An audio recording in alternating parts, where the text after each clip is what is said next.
In 7 Days to Die, sometimes a drawbridge just isn't viable, it's too tall, it's buggy, so I developed this method using an upside down garage door which allows a smaller footprint so you don't have to have a massive entrance like the drawbridge requires. The example here is from my base, the Foundry, which you can check out in the links below, but let's jump on into the build to teach you how to do this. To get started, you're going to have a few prerequisites. You're going to need a workbench, and then also you're going to have your electrician crafting skill up to level 54.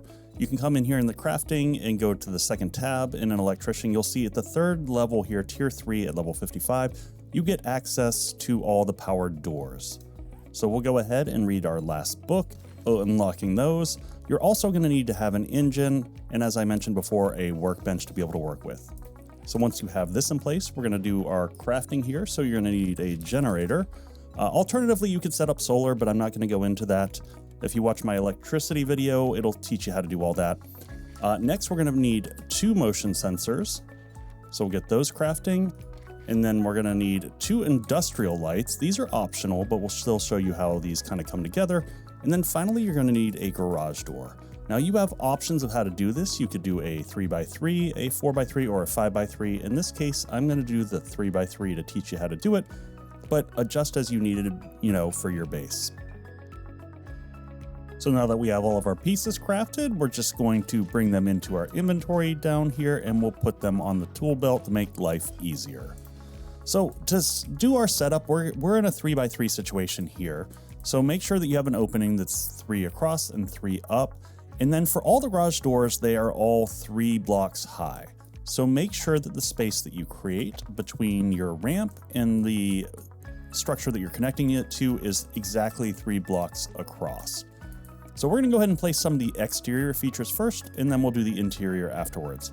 We're going to place 2 lights up here at the top. These are optional, but I'm going to show you kind of some additional power tricks that you can do that kind of help out, give some sophistication to your base.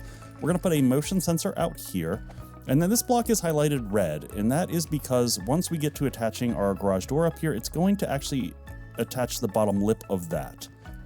So on the back side, we're going to place a generator. It can go in either of these slots, and in your base, you can be creative on how you place these.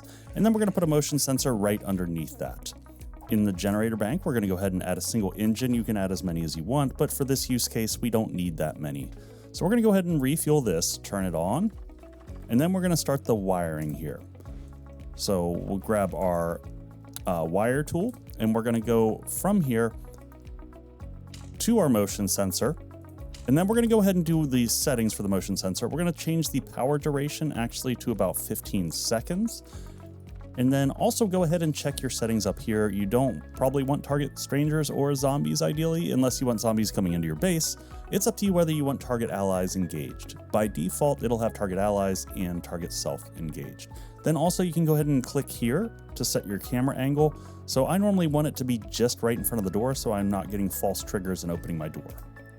So once we have that set up, we'll go ahead and grab a line off of this, and we're going to jump across, and we're going to connect that line to the outside motion sensor, and then we're going to go through the same process. So if we come here to the edge, we should be able to touch on that. We're going to change the power duration to, again, 15 seconds, and then we're going to make sure that it is targeted right towards that ramp where we're standing so that it captures us as we're moving up there. Again, pay attention to your same settings here, and then you're good to go. Now from here, we're going to go ahead and wire this up to the 2 lights up here. That's going to make it so that as you approach, it'll give you some lighting coming across the door in case it's dark out. Then the last thing is putting in this 3x3 door. And this is a little bit tricky. So I'm going to come down here so that I'm angled up because you're going to target that lip right there. I'm going to hold down R to engage advanced rotation. And then I'm going to rotate this until the handle is on the very top. It should be 2 rotations of a left click. And then I'm going to target that spot and just right click to place it. Now to do the final bit of wiring, we're going to come off the last motion sensor in the chain, which in this case is the one outside. So we'll go from there to the garage door. So now we have a door that opens automatically.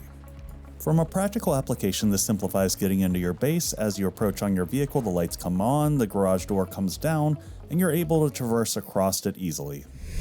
Hey folks, I hope you found that useful. I'm going to link the Foundry block by block tutorial over there as well as my electricity guide. Also check out all those amazing supporters while you're there. I'll see you on the next one, folks. Cheers.